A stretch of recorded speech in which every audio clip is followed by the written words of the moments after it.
welcome committee members. It's been a long time, and maybe I'll just there's a quick little recap that I'll go. That we've the committee said let's go forward with a pilot, and let's run it in the Mid-kaweah GSA, and we've done that pilot. We've hit a lot of snags along the way. I think we'll cover some of those, right, Matthew? And Yep. Actually, we'll review because we shared those last in July. And we have some of the results and some of the we did a survey for you folks. So without further ado, I'll just turn it over to Matthew to run through this, and I'm looking forward to the finishing up this document. Yeah, we're close, which is great. Do we need to do a roll call? I'm just going to take a snapshot of the attendance Great. here, so I think we're good. Excellent. All right, awesome. All right, so when we met in July, we went over the results of the water market pilot, and so this is a very abbreviated version of that. But just to recap what we talked about, you see here the timeline. So this all began with a public workshop in December, a committee meeting and a public workshop in December to announce the forthcoming pilot. And then we ended up working through the end of April, which was much longer than we anticipated, primarily on testing and validating the data in the Mid-kaweah water dashboard. And so that process had some challenges that we'll talk about, or we will review, and also working on the exchange software integration, which was a fairly easy part of that process. On May 1st, we did a full market test of the water dashboard and the exchange platform, transferring water between TID accounts.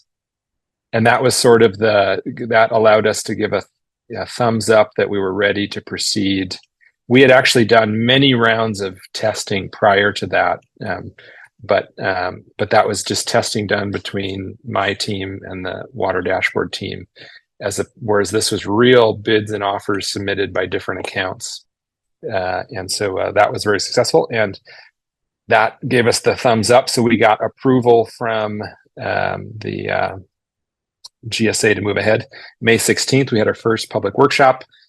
And this is different than the previous workshops because this is not a water marketing strategy workshop. This is a water market pilot workshop where the primary goal was to familiarize people with the platform, actually get them signed up for the water dashboard if they needed to be, get them registered for the exchange software, and talk about how the auctions would be conducted. We conducted the first auction on May 24th. And fortunately, 6 days later, there was a Mid-kaweah GSA board meeting, and we were able to get approval of those transfers just a few days later. We held a second public workshop. Again, this is a pilot market workshop, participation workshop. So again, getting people signed up for the water dashboard, getting people registered for the exchange software, demonstrating how auctions would be conducted and how they could submit bids or offers. And then we had a second auction on June 14th. Now there was a strange just circumstance of the schedule, which was that the next regularly scheduled GSA board meeting was not until July 9th. So there was sort of an awkward nearly month where we had actually conducted an auction, but had not received approval yet of those transfers from the board. And we'll talk about, which was a source of confusion for some market participants, who had been notified right away. Oh, we actually have tentative approval of transfers. We're awaiting, your bid was matched. We're awaiting approval from the GSA board. And then they had to wait what felt like a long time for that approval. And so again, now sort of walking through the details of some of the work that was done, reviewing some of the work that was done. As I mentioned, a big part of the mid-December through end of April process was validating, actually setting up a data stream that the water dashboard produced on the user information and the water use data for account holders who would register in the market. And then once that data stream was available, we looked at testing and validating those data streams so that we believed that the allocation system was being faithfully implemented by the water dashboard, and that when variables were changed, that the accounting system would update as expected. And so the very first step there was building an API to connect the water dashboard to the Exchange software. We actually had to create a whole new, we had to implement what the committee members will remember we referred to as the transfer bucket, where there's a limit on how much a person is allowed to offer for sale. And so the water dashboard actually had to implement that function, do the calculation for each individual on what water is available to trade on an APN specific basis. And then we did multiple rounds of tests, as I mentioned. Those early tests revealed some errors in the accounting in the water dashboard, incorrect implementation of the allocation methodology, in some cases double counting, where if water was transferred into an account, for example, it might actually end up in two different columns, and then the effect being that the transfer was doubled. And sometimes just simple formulae didn't quite equate, 3 + 2 = 6 sort of scenario. So we worked through all of those and then conducted the full market test, as I mentioned, with the oops, I don't know, that's looks like it's going to be in gray.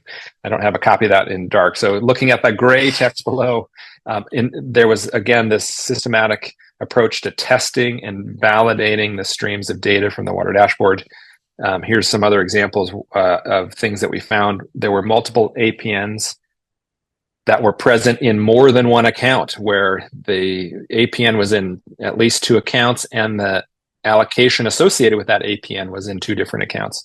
Personal information missing or there one day and disappearing the next from some accounts.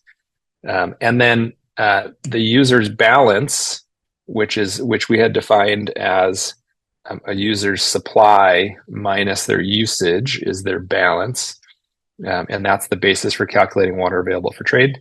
That balance was actually used. There were two different variables with the same name, balance, and they meant different things in different parts of the accounting architecture. Data standards and definitions were different between variables. Some were whole numbers, some were infinitely long decimals, some were rounded to two decimals. And so there had to be a standardization of all of those. Those data standards had to be made uniform. And then one real challenge was that the water dashboard account users did not have any way to see at the APN level what their credits, so their supply, their usage, and the resulting balance was. That they could see it for the entire account, but this committee had asked that growers make APN specific bids to purchase credits or offers to sell credits. And so there was no system for growers to even see that APN specific data, never mind make an affirmative choice to offer to sell or submit bids to purchase. All right. I guess I reversed that. So anyway, there was a user interface that was built called the trading platform, I think is what the trading module is what this was called. We attempted to implement the transfer bucket here. That one real challenge that emerged, you'll see in the findings and recommendations, is that one of the challenges here is that when you can see, for example, in this row, it says max 26.17. So this particular individual can offer for sale up to 26.7 acre feet. So if they put water in the transfer bucket and it updated the Exchange software and said that someone had moved water in the transfer bucket, it actually subtracted it from the person's credits. It didn't hold it in an escrow account and wait to see if bids and offers were matched. And so that proved to be a real challenge. So we ended up, as we mentioned last time, implementing the transfer bucket in the Exchange software, then reporting matches back to the water dashboard, which ended up just ironing out all of the challenges completely and solved that. And so, as I mentioned, the first auction was on May 24th. You can see there were bids to purchase 535 acre feet of groundwater credits. And The average price people were willing to pay was 143. There was a bid for 250 per acre foot. There were offers to sell a total of 90 acre feet at an average price of 175, with the lowest offer being 175. You can also interpret that to mean every offer was for $175. Now, what's interesting, as we mentioned in July, that there was a real surprise here to us in that we had expected that there would be lots and lots and lots of offers to sell and not very many bids to purchase. And the reality is that the inverse turned out to be true. You'll also notice right away that the average offer price, 175, is higher than the average bid to purchase price, the average maximum someone was willing to pay. And so what that obviously means is that the willingness to pay was low and the people's reservation price was very high. And so obviously a lot of those transfers weren't going to match. We did actually match all 90 acre feet available for sale anyway. So there were a sufficient number of high bids that we matched all 90 acre feet. And the average price there was $193, as you see. June 14th, there were bids to purchase 166 acre feet, offers to sell a total of 258. But you'll see here the average price people were willing to pay dropped from 143 to 131. So as we would expect, since we pulled out the highest bids in the first auction, the bids that were remaining were even lower. And then, of course, you'll also notice that the people's reservation price, the least amount they were willing to accept, went up from 175 to 180 because we had removed the lowest offers in the first auction. And so, sorry, it went from, I missed it, from 175 to 238. It went up a lot. It went up from 175 in the first auction to 238, the average offer price. And so we only matched, even though there's lots of bids and lots of offers, the willingness to pay was really low. People's offer prices were really high.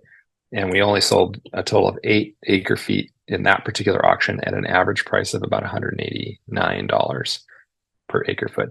Now, none of that dynamic is surprising. As we'll see in the findings, that this is consistent with an environment in which there was a very abundant water year, and here we're trading water year 2022-23 credits, and so there was an abundant rainfall year, and so people's willingness to pay. There were very few people who really, really, really needed water to finish the year, the accounting for the year. And so the willingness to pay was very, very low. People can carry over unused allocation to future years. So you had to pay them quite a bit for them to forego carrying over allocation. And so the reservation price was really high. And so none of that's surprising given the context of the year.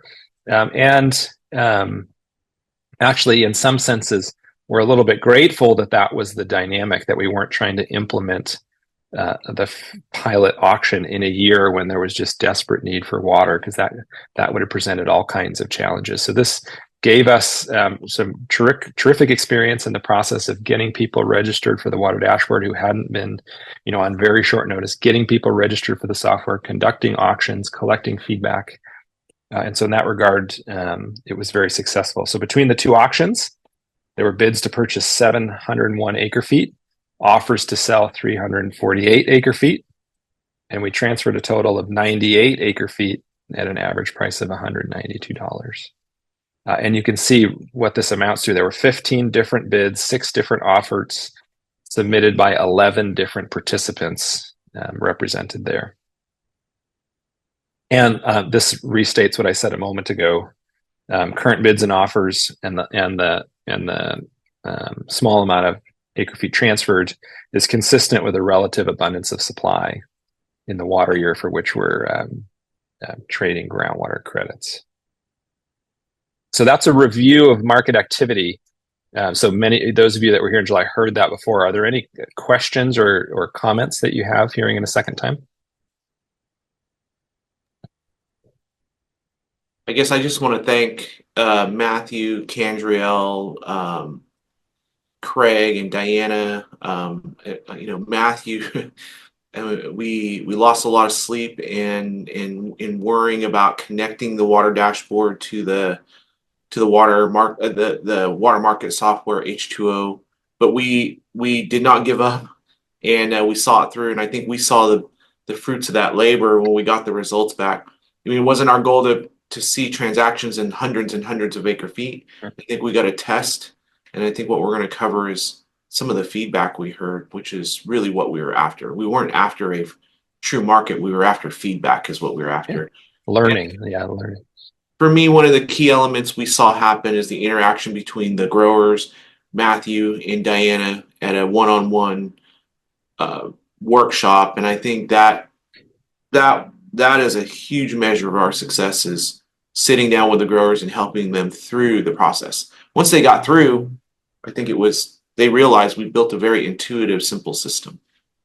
Yeah, I think the survey results support that. So this is actually a slight evolution of the preliminary findings and recommendations that we discussed in July. I want to share these again because here the recommendations represent discussion we had in the meeting. So it's not just, this is different than the slides you would have seen. So one of the first findings was that there was significant delay between matching of bids and offers in the auction and then board approval. And so again, that was about a month long. And so people were saying, what's going on? Did I get the water? What happened? And so a recommendation there is that within a given year, so never more than within the current year that's authorized, should a GSA approve the market for a year, that that auction transfers be sort of batch approved, conditional on the application of the market rules, and then reported to the GSA, so that the GSAs can audit those transfers. Another finding was that the limit on quantity sold and not on, so this is a comment that was made by a number of growers in the workshops, and you're also going to see this in the survey results. So as we were actually showing people how the software works, talking about how auctions work, and when people actually got in there and saw for the first time what their water available for trade was, remember there's a limit only on the amount you can sell. So that you can sell either 10 acre feet per acre or your available supply, whichever is less. And so you can never sell more than 10 acres. And some people didn't even have 10 inches per acre. Once people saw how small that number was, in many cases, they said, well, wait a minute, this really reduces my incentive to conserve. I have such a limited opportunity to be financially rewarded for my conservation because I can only that the recommendation was that this is not a recommendation. This is a finding from market participants, was that limit on quantity sold may reduce the incentive to conserve. And they even brought up a couple times, wait a minute, so I can concentrate as much pumping as I want. I can buy up as much credits and concentrate them on a single APN. That's unlimited, but I can't sell. And they wondered about the conservation value, or sort of the sustainability value of that. So anyway, we discussed that as a committee last time, and the recommendation was to continue with the current cap. That really we need more experience, and that the reason we've taken this systematic and methodical approach, the reason we've started simple, was because we understand this is complex, markets are complex, and that we want to learn. And so the recommendation from the committee in July was to not lift the cap, but to continue the recommendation that any GSA that adopts this, implement that cap in the early years for the purpose of learning. Another finding was that this is another claim that we heard from a lot of market participants, was that there would have been much greater opportunity for transfers. We would have had many more transactions, and we would have had more robust price discovery if we allowed transfers between GSAs. So that was a feedback that we got from a number of participants. The recommendation from this committee last time was that, okay, great, so let's finalize the strategy document. Let's submit the package to Greater Kaweah, East Kaweah, and Mid-kaweah. Mid-kaweah has adopted a pilot. They haven't adopted the full strategy, and this is open to any GSA who would like to adopt it, and that's a prerequisite for any GSA transfers, and that the GSAs are on their own, independent of the strategy, are trying to work out the details of what those transfers look like, what documents would be used, et cetera, and so that it would be premature to try and address that in this context. In terms of the water dashboards, the finding was really that the testing and validation was really, really, really critical. And that in fact, so critical that we were able to correct accounting errors, and then actually in this case, the water market, the process of needing to integrate the exchange software provided sort of this filter that was applied to the data streams and the accounting processes to double and triple check those, that proved to be really valuable. And so the final water marketing strategy should be updated to include testing and validation of recommendation of testing and validation of those accounting systems, independent of whether the water market strategy is adopted. That there's value in that testing and validation of the accounting system. Also, it came up that there's a need within the dashboard for an administrator's user interface or an administrator's dashboard where a GSA's staff can view, an entire list of account holders in the GSA and sort those users based on particular pieces of categories of information. So for example, currently in the exchange software, you can sort accounts by number, sort accounts by alphabetically, sort them by any of the different categories of information. If we need to look up the phone number on record, it's extremely easy to do, and that same functionality hasn't been built yet into the water dashboard. And then the other finding was that it was very difficult to implement the transfer bucket in the water dashboard. That's because when what credits are moved into the transfer bucket and the data stream is sent to the exchange platform, that it's actually removed from an individual's credits. So an offer to sell allocation is removed from their supply, and whether or not it's actually been submitted as an offer in an exchange in an auction.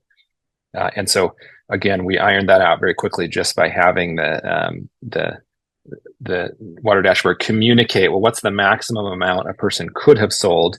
And then we implemented the transfer bucket with an APN specific choice of how much water a person is offering to sell or bidding on in the exchange software. And then any transfers are reported back to the dashboard administrator, and accounts are updated after approval from the GSA board. We did get some feedback regarding the exchange software itself.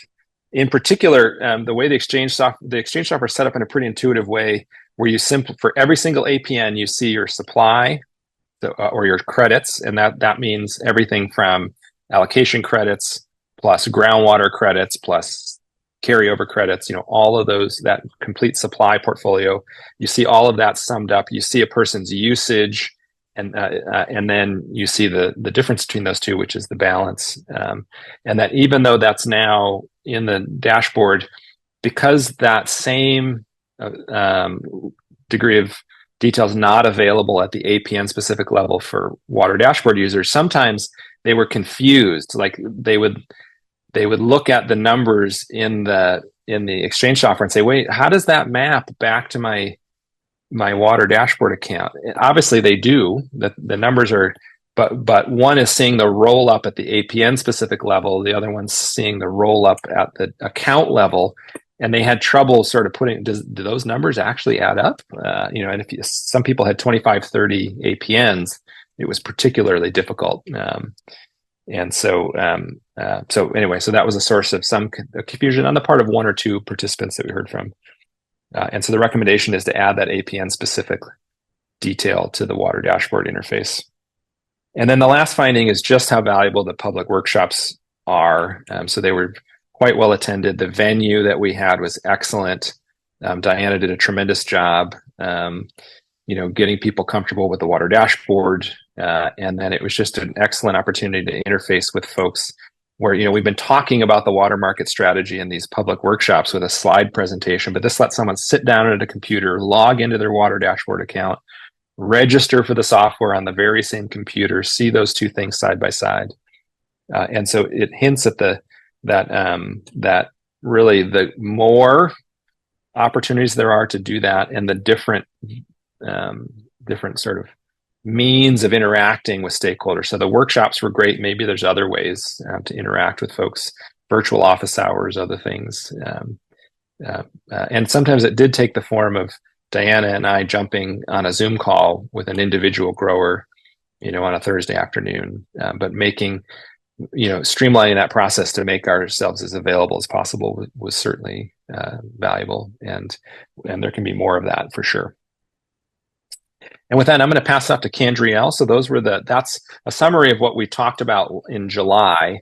And what we really want to do now is update you by sharing with you the results of the survey that the team built. And Candriel is going to start that now. So Candriel, do you want to open up a file on your? I think you're going to actually have to tell me to advance. I apologize. I No, think it's that's going to be fine. easy. I'll just tell you next slide. Well, I had planned to give everybody a little bit of a refresher on the proceedings from the pilot market, but Matthew stole my thunder, so you can just next slide. So we'll start out with our approach to the survey. We had a few different things that we wanted to do by reaching out to folks after the close of the pilot water market. And the first was confirming our assumptions from the pilot. We had a lot of ideas about how the pilot would go during the planning phase between December and April. And we wanted to confirm that our assumptions were correct and that we planned for it effectively. Most importantly, we wanted to understand if our planning was sufficient enough to account for the needs of market participants, which leads us to learning about the dashboard user experience. As a lot of you may know, the closer you look at something, the less you see. And as Matthew mentioned, we were very, very close to this entire process. And Aaron mentioned a lot of late nights. Not me, but they did. And we did a lot of testing of the software. And we had hoped that having this perspective of both administrator of the market and user of the market would allow us to position all of the market participants for success, especially in our explanations to folks during the workshops of how everything functioned. Defining areas for improvement. There are always going to be some of those, no matter how much you plan, there's always going to be blind spots. And we wanted to make sure that we engaged with people who weren't as close to the process as we were to help us see what those blind spots were so that we can improve upon this for the next iteration. And then finally, we had a lot of initial findings and thoughts about how the pilot went based on the data from the auctions and the feedback we got directly from participants in the workshops. But we wanted to have direct feedback from folks who had participated to sort of validate those findings. Next slide.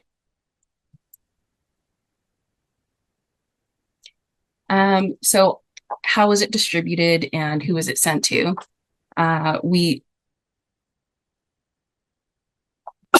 Excuse me. We separated it into 3 groups of people who needed to be a part of the survey, and that included MKGSA water dashboard users, MKGSA customers, which are not a one-to-one match, and interested parties who were subscribed to the MKGSA interested parties database. By virtual show of hands using the little function at the bottom of your Zoom screen, how many of you are subscribed to that interested parties database and get those emails?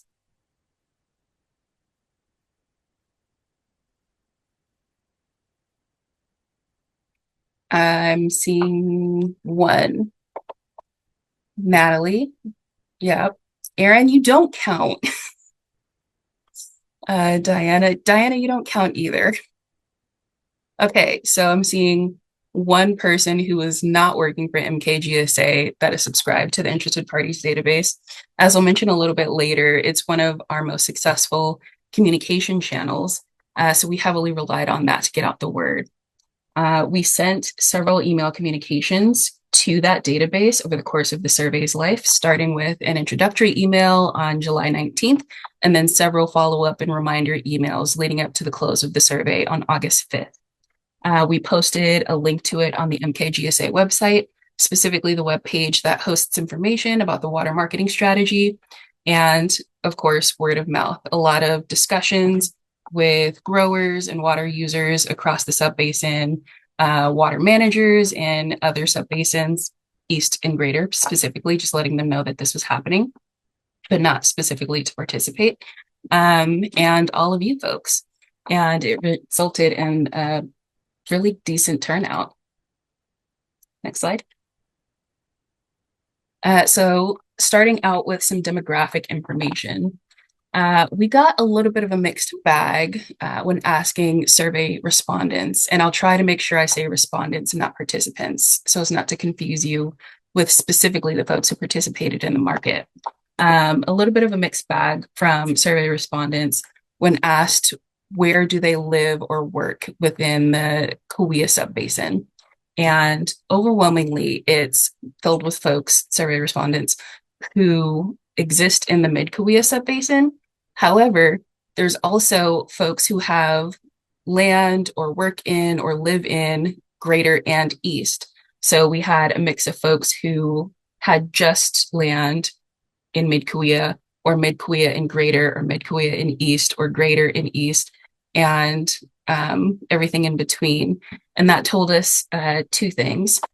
One, that there needed to be a lot of coordination and close collaboration between the water managers in all three subbasins, so as to make the process for managing water not so much of a Herculean feat due to the different approaches to water management in each subbasin. And then two, we should have made this a check one box only question instead of a check all that apply. Next slide. Secondly, agricultural involvement. So we asked folks what their farming operations look like. The vast majority of survey respondents do tree crops, and closely followed by a combination of forage crop and row crop, then vine, livestock, and nursery. Next slide.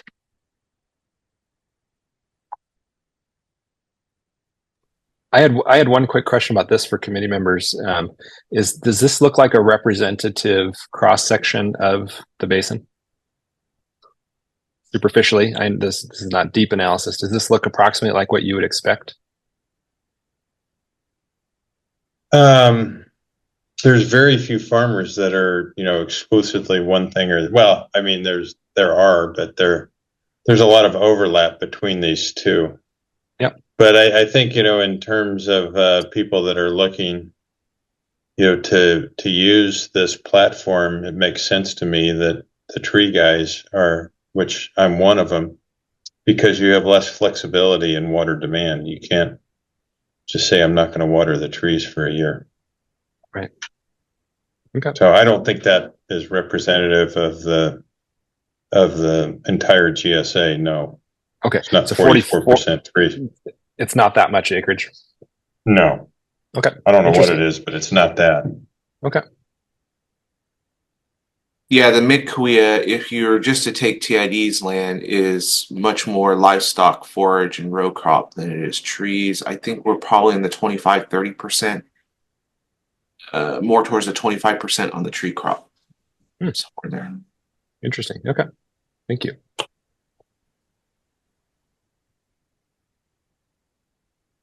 For the next question, we asked survey respondents if they had engaged in on-farm groundwater recharge, and, well, specifically groundwater recharge in the basin. A lot of folks aligned with on-farm recharge, with a few branching out to using a nearby water source like their basin, which we assume came from a water manager. But of those survey respondents, approximately 69% said yes, they do engage in recharge activities. A hefty amount said they use it to build groundwater credits for long-term supply for business purposes. 31% said they build credits for business purposes and to sell on the market. and 11% said they just use it for use on the market. Survey respondents mainly utilized flood irrigation and natural resources to support recharge. But we also learned from the survey that more than half of the respondents who participated in groundwater recharge were interested in participating for mixed purposes and not for specifically just participating in the market, which was a fear that we had and wanted to make sure that we avoided at all costs, because the market is not supposed to function very similarly to the stock market, but as a support tool for managing water more effectively, especially in drought conditions. Next slide. So looking in on the participation of survey respondents, there we are. My slides are a little bit out of order than yours. Yeah, I snuck it to the top. So yeah, this one was your last and I moved that to the top. No worries. Prior to participation in the market, most folks had some engagement or a hefty amount of engagement with the pilot market process as a whole. They attended workshops, they reviewed meeting materials and watched the recordings that we post on the MKGSA YouTube channel. They reviewed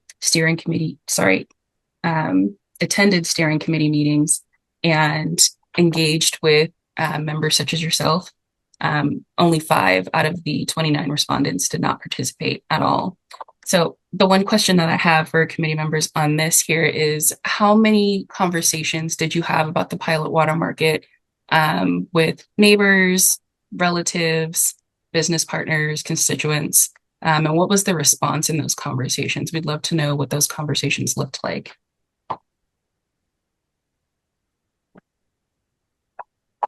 Are you asking for that right now? If you have it to share, you can also send me an email and let me know, just for our edification. Well, I can say that for me, most people who heard that I was on this marketing committee wanted to know what it was about and where it was headed. And it was a combination of ranchers, different GSAs that weren't as informed as Aaron's GSA is, and people that are involved with water agencies were also asking questions. Did anybody have any preliminary thoughts about what the market might look like without having had the same face time with it that you or other committee members had?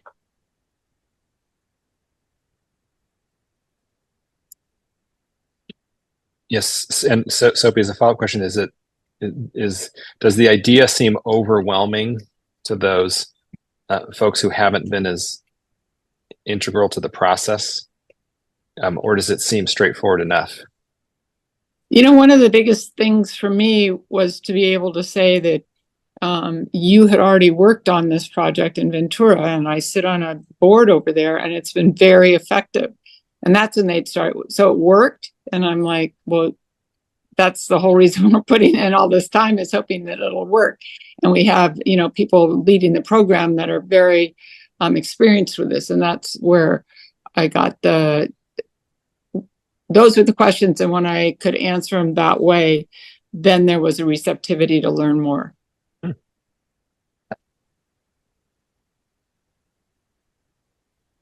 Did anybody else have any discussions with members of the public about the market?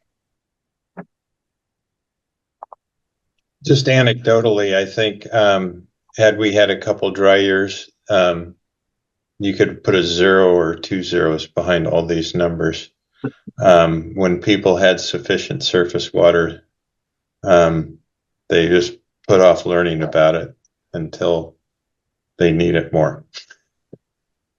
I mean, people are interested in the concept, but when you start talking about some of the complexities of water movement, their eyes start looking like glazed donuts. That's really a good point. Mm-hmm. I do want to repeat, I'm glad we weren't building the plane while we were flying it, though.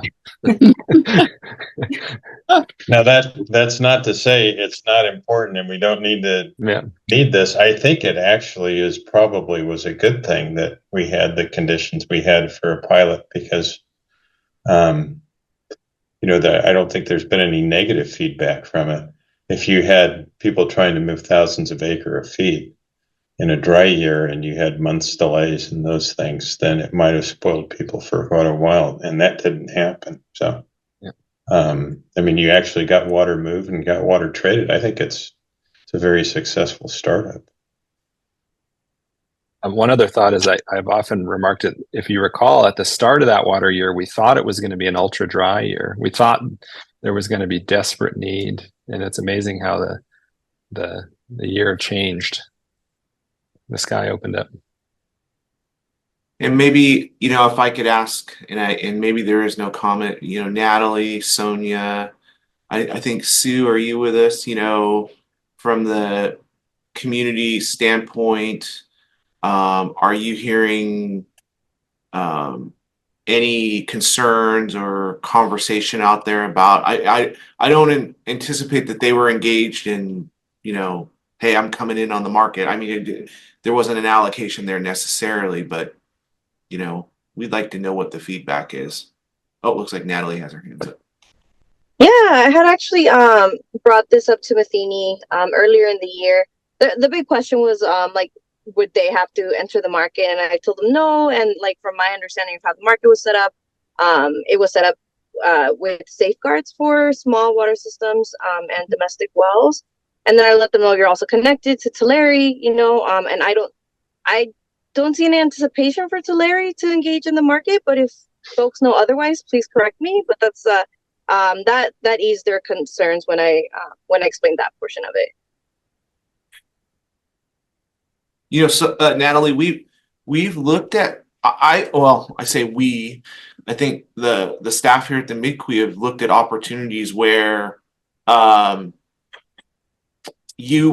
community could participate, not in the way you think. It's that, for instance, we've looked at opportunities for Okieville, now that they have a recharge basin, to participate if they wanted to, right?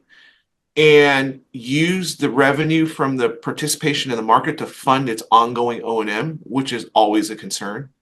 So we're not ready for something like that right now, but I think there are options out there. And the protective measures will always still be there in the background. Oh, okay, thank you. Yeah, that's interesting. At least from the conversation I've had from Matheny, I think their current interests around land are more like buffer zone type of interest. But yeah, if they ever become interested in recharge, that's something that might be worthwhile, because I know one of their consistent concerns is lack of funding for like long-term needs in the community. Hey, and that actually brings up an interesting point. One bit of feedback I got in an email was, why is this thing so regulated? Someone asked me. I think Aaron knows who that individual was, actually. And the idea was, you might have CC'd Aaron. And the point, and I do think it's important as committee members, whenever you're engaging with stakeholders, to remind them how we got here, which was that there were some people in the region that were suspicious of markets. We tried to bring all voices to the table, and we developed, our goals and objectives. What do we hope to accomplish? What do we want to avoid? And it produced, a market that I really think follows best practices. If you read the Water Commission's white paper, talk to other sources. We're trying to implement best practices. We want to give growers flexibility, but we also want to protect the basin, protect disadvantaged communities, small municipal systems, and so protect the environment. And so I do think it's really important to, as committee members, to be part of that communication about why it looks like it is, because we want to do better by all stakeholders in this process.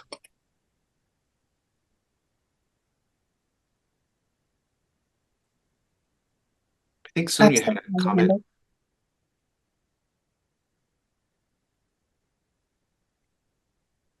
Go ahead, Sonia. Oh, thank you. Yeah, maybe it's perfect because I just want to echo what was just said because that was going to be the comment that I was going to make, that being part of this committee, I think, it was done in a very transparent, very thoughtful, very collaborative way. And the recommendations that we made for those safeguards for community drinking water were always included, and appreciate all the hard work that's been done for this water market. I totally agree that it was done in a really thoughtful process. The pilot was very successful. There's been, some kinks along the way, but there's been recommendations and ways to address those. And I think ultimately this could definitely serve as a model, not only for the Kaweah subbasin, but for potentially for other subbasins, in not only like the actual market, but the process in which it was developed. So yeah, just wanted to echo what was just said. Thank you, Sonia. Thank you. Okay, next slide. Successful bids and offers. As Matthew mentioned, we had, what was it, 98, an average of 98 acre feet that was traded. 98 acre feet were transferred, yep. Transferred. The response to the bid and offer process and the offers made versus accepted, it tracks with what we saw in the results of the market, with a lot of bids coming in on the lower end. A lot of folks we anticipated were popping in just to see how the market worked, figure out if it was something that they would enjoy using or support their efforts, and priced it a little bit lower just to play around with it, but maybe also to potentially see if they could grab some water at that price. For respondents that chose to specify whether they were surprised or not by the success or lack thereof of their bid, almost none said that they were surprised, and they recognized that they bid too low for success, with the exception of one respondent who said that they didn't anticipate how high costs would be. And so obviously what you're seeing here is there were, of all of the survey participants, 7 of them were actual buyers and 2 of them were actual sellers. So we had 9 of the people who were parties to transactions completed the full survey. Yeah. Sonia, so you still have your hand up. Did you have a question, or is it up from last time?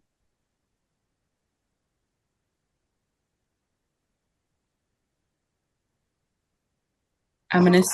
No, I'll put my hand down. It was still up from my last comment. Gotcha. Right on. So approximately 40% of survey respondents did not register for the pilot water market. So these are folks who were aware of the market, who received all of the communications about it, but did not participate for one reason or another. And those reasons were that they weren't interested, that they didn't have any water to offer on the market, that the process was too complex, timing didn't work, and a few other considerations. Survey respondents said that they stayed apprised of the pilot's development, really over the course of this entire process, by staying subscribed to that interested parties database, or remaining engaged through another communication channel. But overwhelmingly, it was that database. So I think pressing just how monumental of a tool it is to engage folks across the subbasin is definitely something that we're going to lean into going forward, just knowing it was how successful we were getting communications across to folks with varying schedules, with varying levels of involvement and understanding of the process, and still were able to stay engaged to at least a certain degree, if not very close to the process. Folks also said that they attended a lot of meetings or workshops, they reviewed materials or recordings, and they had discussions with staff. We have these committee meetings on an ad hoc basis. We post all of our materials to the water marketing strategy. Wow. words are hard for me today, excuse me. The water marketing strategy materials webpage. We also post all of the recordings of these meetings to the MKGSA YouTube channel and provide links there. So even if folks don't have the ability or interest to interface with the group directly, the results are showing that they're still consuming all of the information that we're putting out, which shows that there's a lot of interest regardless of any other considerations, which is a really positive thing, I think. A small amount of respondents said that they learned of the pilot another way, probably one per other consideration, which includes an industry association that they may have been a part of, a farm manager that they're in connection with, a nonprofit organization like SHE, or just word of mouth from their family or their friends or their neighbors. Of the 29 respondents, only 5 did not have a dashboard account prior to the market. So 5 folks got a dashboard account specifically to participate in the market. 11 chose to register for the market, 4 declined to respond, and 14 chose not to register at all.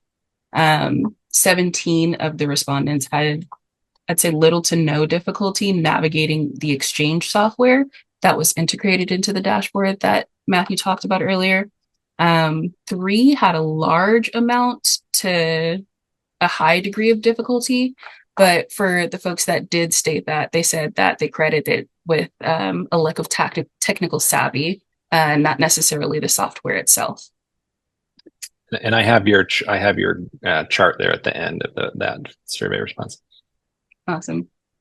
For that other category, for reasons why people didn't respond or register for the pilot market, the responses mainly centered around learning.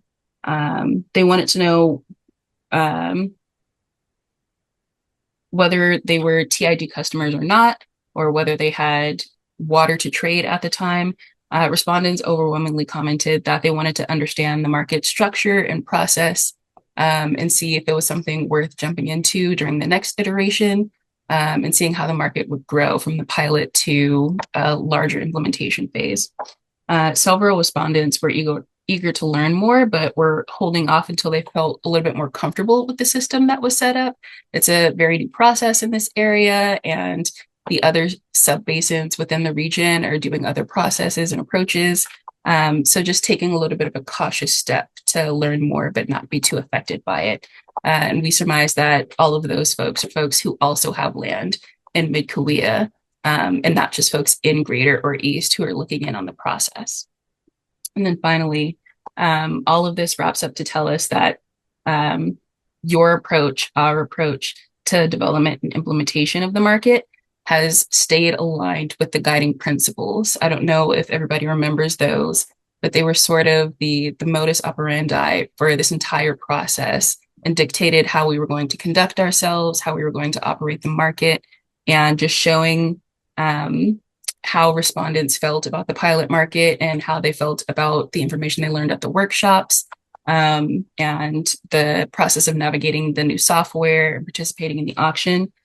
Despite any complications or reservations that they might have had, the market was of serious interest and of benefit to them as it is structured. And we've done a great job of communicating about it with the public. So my next question to all of those online would be, how do you feel about that? Do you remember the guiding principles? Do you feel like we've achieved what we set out to with those and maintained a high degree of care for various community types, to making sure that we're maintaining transparency and making things as digestible as possible?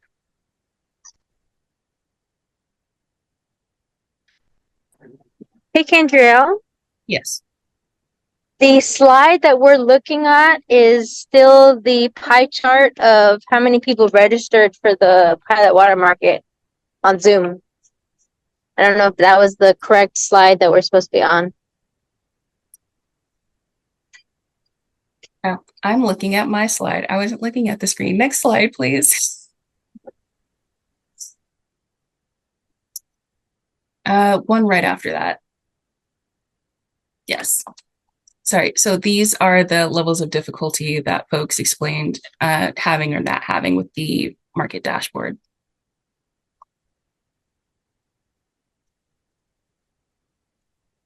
And then that's what I was curious is do we have the guiding principles slide at the very end here?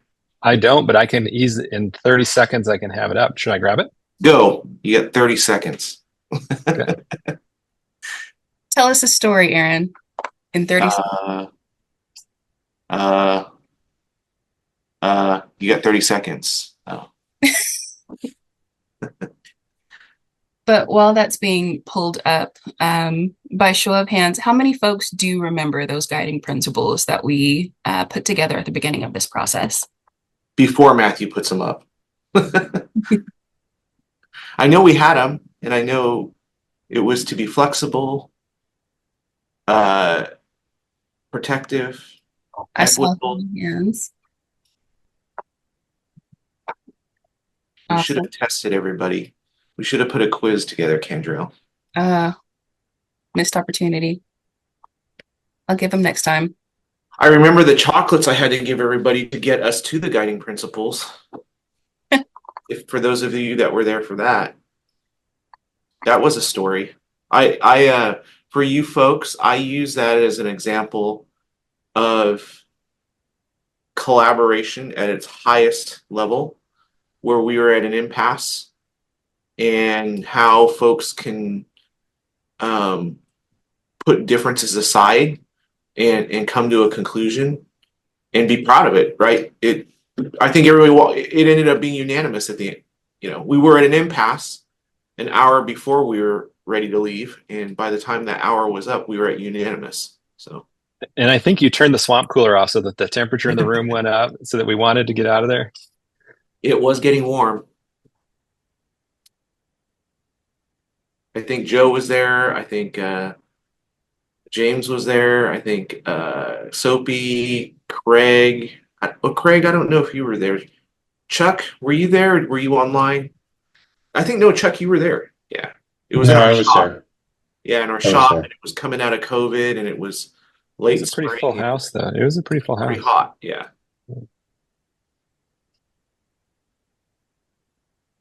So, Matthew, do you want to go over these principles for us real quick? Sure. So flexibility. So obviously, the whole goal is to provide water users with flexibility. Right? There's new regulations. There's changing water availability, and the whole goal is to give water users flexibility. Adaptability. That the water marketing strategy should promote adjustments in practices, rules, and procedures as conditions change and as we learn. Right? So the whole idea was to start simple, learn over time, and adapt. We came to call the pilot the version 1.0 pilot with not just the idea that it might change, with the plan that it will change. Right. So we will respond to information and changing conditions.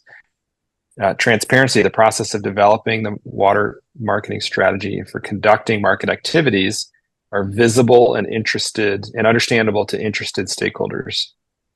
And that transparency includes the availability of accurate and reliable water use data and timely reporting of water market activity. So that's one there. The timely reporting, we learned we could do better. Having to wait a month to report to individual water users and stakeholders the results of an auction isn't ideal, but so there's work to be done there. Do no harm. The water marketing strategy should anticipate and avoid adverse impact to water users and uses. And so that's represented, of course, that manifest as the the trading zones and the triggers, the minimum threshold, those being the minimum threshold trigger and the disadvantaged community trigger. Equity inclusion, the water market strategy should be developed with an open process that includes the full range of potential market participants and other interested parties. And that should be relatively simple and understandable. And then lastly, that we would develop a common framework that's available to all three GSAs in the Subbasin.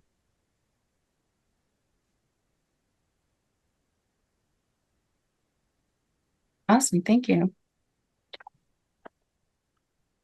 Jumping back over to our original slide deck. So the last thing that I wanted to bring up is a quick snapshot of the future, which would be the previous slide to this, I think.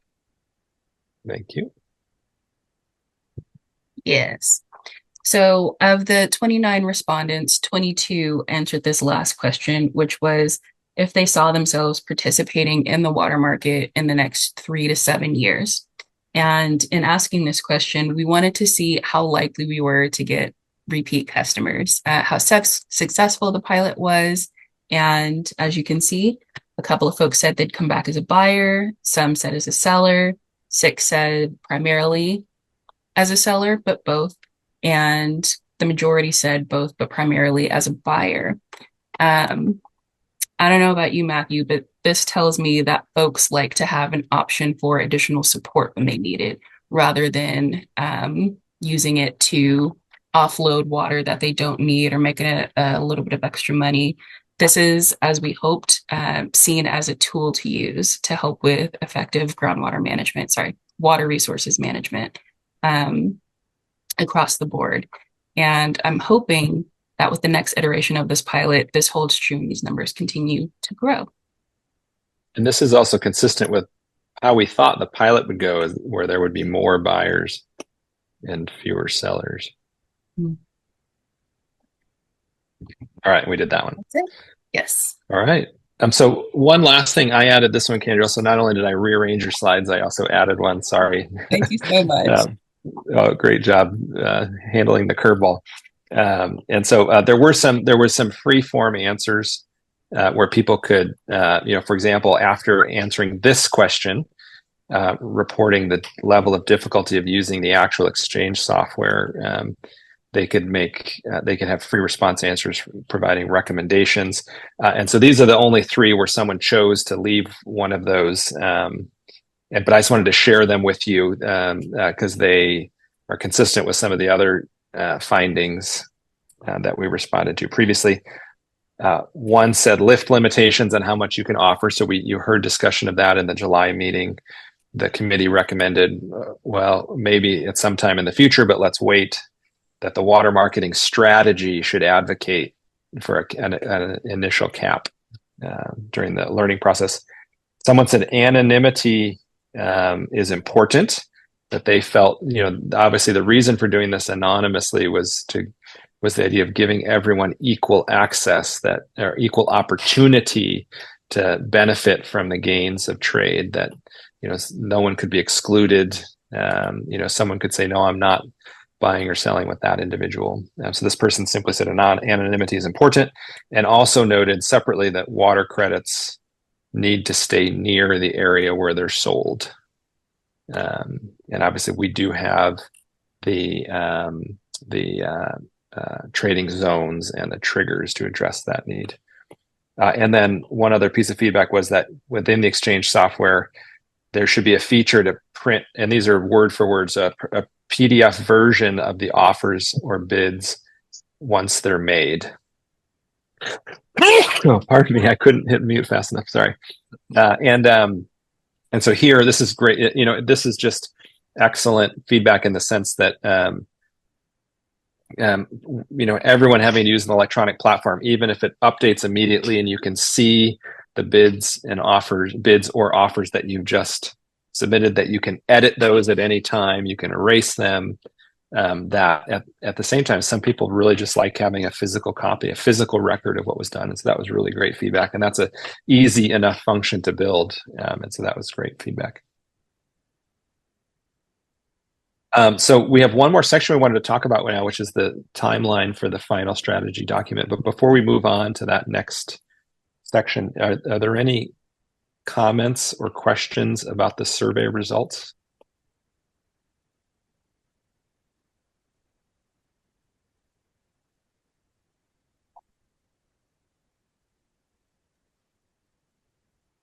All right, then we'll keep on rolling.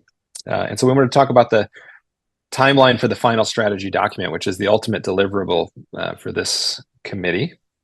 And so where we're at now is incorporating pilot survey data into what was chapter 7 of the strategy document. It was originally called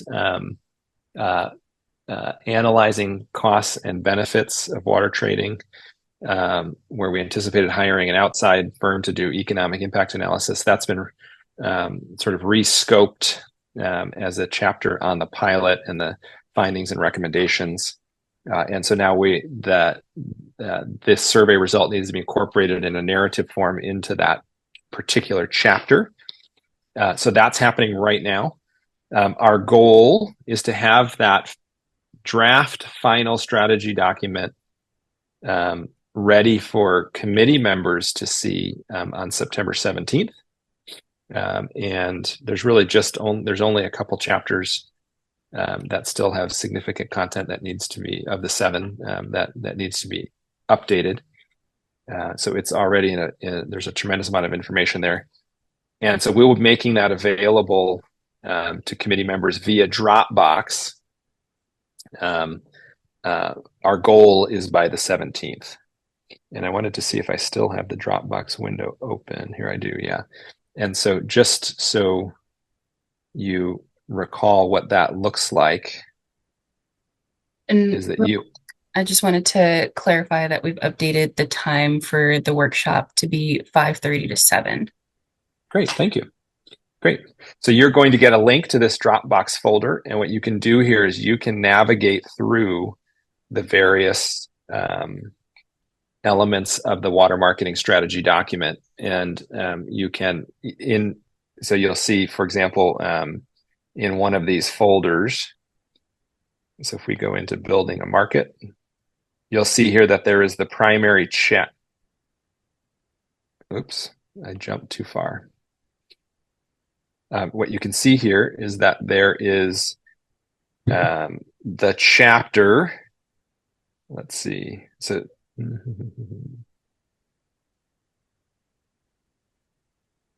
if I jump too many spots.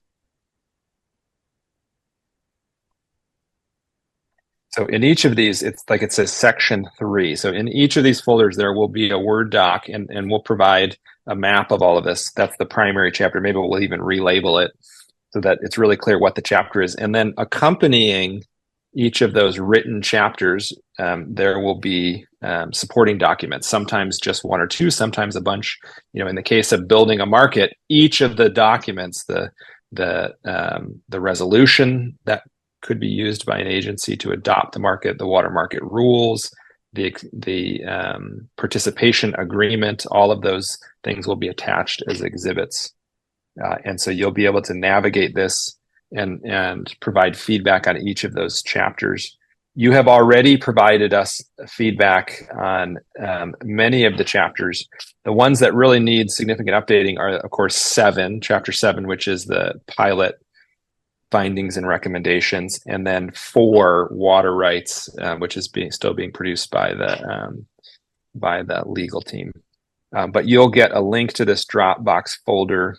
And I also imagine, Aaron, will probably copy an entire continuous version of all the chapters in a single document as well, and put that right at the top above the folders. And then if you want to go in and look at the individual pieces, you'll be able to do that. So look forward to that link from us here pretty soon.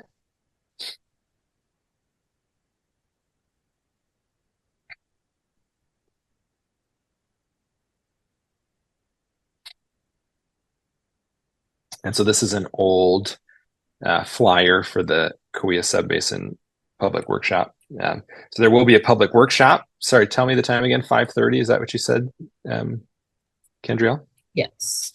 5:30 on September 17th at Self Help Enterprises in Visalia, and that's where we'll be walking the public through the various elements of the water marketing strategy, and the goal is to actually have a draft final version of the document that could be posted as early as September 25th on the Kaweah Water Marketing Strategy Committee's website. And then we will begin a public comment period. And during that time, through the entire public comment period, we can still be collecting feedback from committee members, from all stakeholders.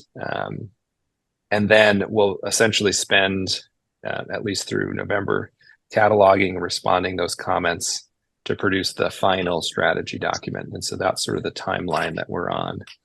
Kendriel and Aaron, do you have anything to add? Any thoughts about how that will proceed? Uh, you can go first, Aaron. No, I was gonna say we're looking at the finish line. It's been a couple of years. Really had a good time working with everybody, and I hope we continue into the future. But your last amount of feedback would be greatly appreciated. If you have time to run through the documents, it would really help us catch anything that we might be overlooking, or even grammatical stuff. And then we'll get this out to the other two GSAs, and Mid-kaweah will be likely taking this up, fairly quickly here.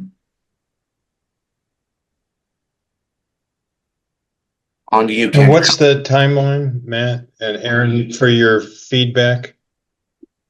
So you can continue offering feedback through the entire public comment period. So you'll have essentially think of through the month of October to provide feedback. Yeah, I think what Chuck's asking for, do we have a deadline on the October, or should we set a date on the October by October? Well, I'd say let's be guided by the public comment period. So when that ends is when we'll also close committee feedback. And I realized after I opened the Dropbox that there may have been people who panicked when they saw the complexity of it. So we will put all of this together into correspondence with you, where we clearly identify the date. It will be near the end of October. We will actually provide a link to the full strategy document from start to finish with all the exhibits. So if you want to see it as one document, we will also separately highlight the 2 chapters that we haven't gotten much feedback on yet from the committee, because we've already gotten committee feedback on a number of the chapters. And so we'll call out the pieces where we could, it's essentially chapters 4 and 7, where we could really use some feedback on those, because they'll be newer chapters to you.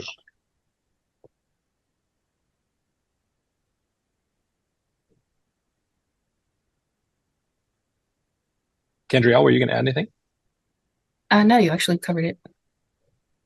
Awesome. So any kind of closing thoughts or comments or questions? Bueller. Ferris Bueller. Okay. Great job, you guys. A lot of work. Thanks, Sophie. Thank you, Sophie. Yeah, I echo that. Not an easy task, and you're going to be on slideshows about water marketing committees around the world in the future. Well, wait a second. You guys are the committee members. You're you're going on the road, Chuck. Yeah. I only see 2 pictures up there. Remember, take a box of chocolates. Well, we thank everybody for your time this afternoon. And we'll see you soon. Oh, I wanted to clarify one more thing. For next week's workshop, we will have Spanish interpretation available, both in person and online, for anybody who needs it. So please spread the word. These services are being provided for free via DWR's Verbal Translation Services program, and anybody can come use them. There will be headsets available for folks to listen to it in a dual presentation style, hearing Matthew and seeing the presentation, and also hearing the Spanish interpretation as well. We have a flyer coming out that's currently being translated. When it comes out, I'll send it out to everybody. Please send it to everybody far and wide. We'd like to make sure, if possible, that these services get utilized. And that's it. Hope to see you all next week.